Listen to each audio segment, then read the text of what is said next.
Ciao a tutti, sono Ernestina dalla Corte Lucio e benvenuti a una nuova puntata della seconda stagione di Ernestina dalla fine del mondo, storie di immigrazione e non solo. Oggi vi racconterò la storia di immigrazione della famiglia Alchini.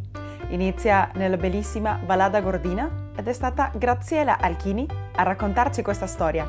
Lei è un'insegnante di lingua inglese, italo-argentina, figlia di un bellunese. Ci invia un saluto dal Messico, dove si è trasferita per amore tanti anni fa. Sentiamolo insieme. Ciao, sono Graziella Alchini e sono felice di condividere la mia storia bellunese con tutti voi. Dal Messico un saluto a tutti i bellunesi nel mondo. Grazie mille per il tuo saluto, Graziella, e anche per farci arrivare questa emozionante storia. È un piacere sentire la tua voce e condividere con i nostri ascoltatori che ci stanno sentendo qui su Radio AVM, Voce delle Dolomiti, la tua storia. Accompagnatemi allora in questa nuova puntata, in questa nuova avventura dove sentiremo la storia di immigrazione di Sante Alchini. Lui, come tanti altri bellunesi, decide di migrare oltreoceano per cercare nuovi orizzonti. Graziella tristemente non riesce mai a conoscere suo nonno. Lui si spegne solo un anno prima della sua nascita. Ci racconta però che il suo ricordo non si è spento mai. L'amore di suo nonno per la sua terra d'origine era sempre presente. Continua con suo padre e certamente continua fino ai nostri giorni, nel cuore di Graziella. La storia di questa famiglia inizia nella Vallada Gordina, in un paese incantevole, vicino a Canale d'Agordo. Come sicuramente tanti dei nostri ascoltatori che ci seguono in tutto il mondo sanno, Agordo è un posto famoso anche per essere il luogo di nascita di Giovanni Paolo I, Papa Luciani, noto come il Papa Bellunese.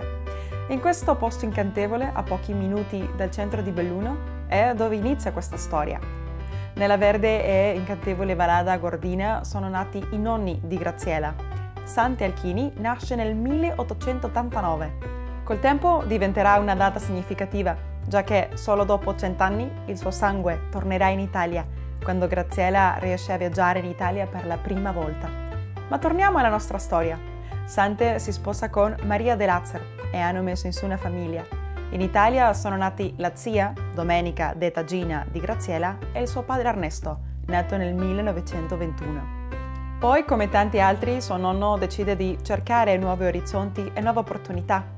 Il primo dopoguerra colpisce duramente l'economia e la famiglia decide di prendere un biglietto per l'America e intraprendere questo lungo viaggio verso un posto sconosciuto, alla fine del mondo, l'Argentina. Era l'anno 1926 quando Sante Alchini è arrivato a Buenos Aires. Lo fa da solo, dovendo lasciare la giovane moglie di 32 anni e i suoi figli piccoli. Graziella ci ha raccontato un aneddoto di suo nonno, che è successo anche a tanti altri migranti nel mondo. Quando arriva al porto e deve registrarsi, cambierà inavvertitamente il suo nome. In Argentina traducono il nome Sante come Santos. Sante riesce a trovare lavoro presto e poco dopo il suo arrivo si trasferisce nel municipio di Tres Arroyos, nella stessa provincia di Buenos Aires, ma lontano quasi 500 km dal porto. Lavorerà nel settore agricolo per circa 4 anni lì a Tres Arroyos. Dopo quel periodo di tempo riesce a chiamare sua moglie e bambini di 9 e 7 anni. Sante Alchini si trasferisce nuovamente nella capitale del paese, dove inizia a lavorare nella dogana argentina. Si stabiliscono in uno dei quartieri più eleganti della capitale, dove Sante continua col suo lavoro e anche sua moglie inizia a lavorare come cuoca. La vita continua, i figli crescono. Sante, assieme alla sua moglie, hanno sempre tenuto presente in famiglia l'amore per la loro terra d'origine, la Vallada Gordina, quella terra dolomitica, bellunese, con quelle panoramiche incantevoli. A casa Alchini si parlava e mangiava bellunese. Così crescono la zia e il padre di Graziella, la nipote di Sante Alchini. Lei ci commenta come suo padre poi lavorerà in un'importante azienda elettrica, con professionalità e passione. Eredità dei genitori migranti che hanno saputo tramandare questi importanti valori.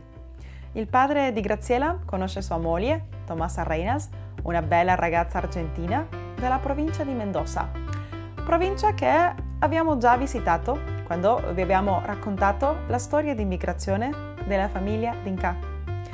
Bene, poi arriva la prima bimba, Mirta, sorella di Graziella, e poi lei, Graziella.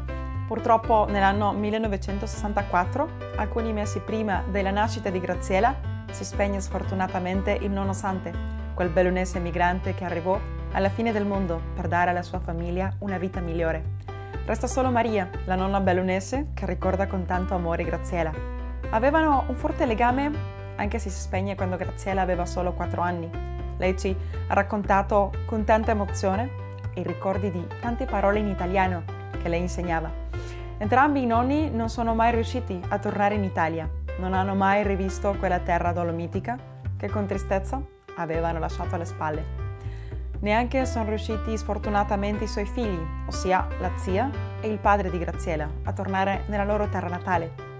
Quella bellissima vallata gordina, circondata dalle Dolomiti, era un loro sogno, ma con una complicata situazione economica e alcuni problemi di salute, quel sogno non è mai diventato realtà. La mancanza però sì si faceva sentire, come anche la nostalgia, la voglia di rivedere amici e parenti, di toccare con le mani la terra che era stata all'inizio di quella storia di immigrazione. Graziella ci commenta come suo padre aveva in un punto un po' di paura di tornare in Italia, già che suo padre credeva che il suo cuore non sarebbe mai riuscito a sopportare un'emozione del genere. Suo padre e sua zia mantenevano contatto cartaceo con i parenti rimasti in Italia e alcuni trasferiti anche in Francia. Allora Graziella comincia ad imparare l'italiano e il francese per essere in contatto con i suoi parenti. Il padre di Graziella sfortunatamente muore nell'anno 1987, quando lei era una giovane dei 21 anni. Sentirà molto la sua mancanza e sarà un difficile periodo per la famiglia. Nell'anno 1989 Graziella decide insieme a sua madre di conoscere finalmente l'Italia, quella straordinaria terra d'origine di suo padre. Per Graziella è stato amore a prima vista, toccante il primo arrivo nel bel paese. Non si dimenticherà mai quando sono arrivate entrambe tramite l'Austria, hanno visto per la prima volta le Dolomiti. Lì è nato un amore ancora più forte per l'Italia, un legame unico che continua ancora oggi vivo dentro il suo cuore e anche il sangue di Graziella. Dopo 2 anni, Graziella e sua madre riescono a tornare nuovamente in Italia con il desiderio di riabbracciare i parenti rimasti lì e con i quali scambiavano lettere. La famiglia aveva sempre mantenuto un contatto cartaceo. Alla fine si compie il sogno di un abbraccio che da tanti anni aspettavano, un abbraccio di famiglia oltreoceano. Un abbraccio che però è stato l'ultimo, perché dopo questo viaggio e già una volta tornata in Argentina, Graziella e la sua madre vengono a conoscenza della triste scomparsa di sua cugina e sua zia, con pochi mesi di differenza. Graziella ci commenta che era stato il destino, già che per fortuna sono riusciti a incontrarsi prima della scomparsa, avvenuta poco dopo, e sono riusciti a darsi il primo e ultimo abbraccio. Graziella con profonda emozione ci racconta che per lei era stato un miracolo poter incontrare quelle persone che erano le persone che più volevano bene suo padre, che più lo ricordavano. Con queste 2 tristi scomparse Graziella perde quasi tutta la sua famiglia rimasta in Italia, una famiglia che era il suo legame con l'Italia, con quella parte della sua storia, della sua vita, della sua eredità. Graziella ricorda ancora la gioia della sua famiglia nel vederla arrivare alla terra di suo nonno. Non potevano credere che il sangue di Sante Ernesto, il papà di Graziella, quel bambino piccolo che avevano visto partire tempo prima, tornava finalmente a casa. Graziella sogna con tornare nuovamente a Belluno. È rimasto dentro il suo cuore il forte desiderio di farlo e spera di rivedere la vallata gordina quando la situazione lo permetta. Lei vuole tornare in quella terra che vede suo nonno partire, una terra che riesce a vedere anche negli occhi brillanti di suo padre ogni volta che lui lo ricordava, che lui lo raccontava. Terra rimasta anche nel cuore della sua famiglia, che la teneva sempre presente. La storia personale di Graziella è pure una storia di immigrazione, già che, per amore, decide di trasferirsi in Messico con il marito messicano. Nella terra dei Mayas vivono felici da più di 20 anni. Graziella, dalla fine del mondo fino al Messico, ha dato inizio alla sua propria storia di immigrazione, una storia che porta nel sangue. Lei, come tanti altri migranti e discendenti di migranti italiani, decide di cercare nuovi orizzonti, avendo quello spirito dentro, quella voglia di vivere una vita diversa. Però non è stata facile. Si sente la mancanza degli amici, dei parenti, della propria terra d'origine, quel posto dove sei nato. Questi sentimenti le uniscono più che mai a suo padre, ai suoi nonni, già che anche loro hanno sofferto il distacco, la lontananza, la mancanza, la tristezza e la nostalgia. I suoi parenti hanno anche sperimentato la speranza, l'entusiasmo e la gioia di un nuovo inizio, la soddisfazione di un lavoro ben fatto, l'orgoglio di vedere la famiglia crescere bene.